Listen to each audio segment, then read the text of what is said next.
Welcome to the Slop Farm. Enjoy the video. In this video, I will explain how to take off a Chrysler 300 door. First, ensure you have the right tools, including a trim removal kit, a socket set, and a flathead screwdriver.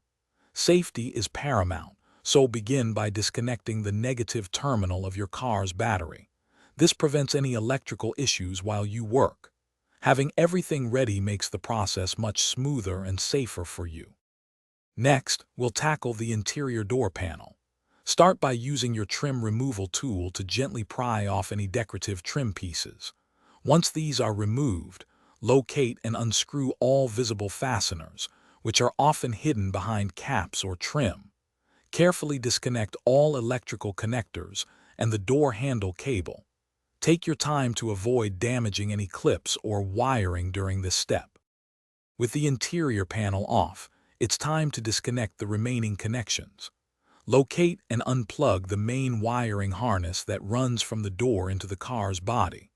This harness supplies power to all the door's electrical components.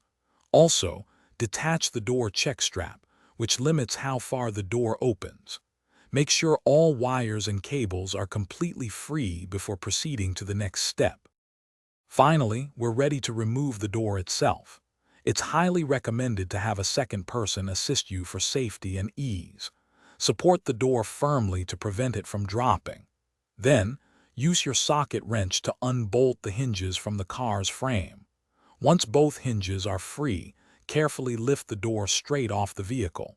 Store it safely to avoid any damage. Thanks for watching. Consider subscribing if we helped you today.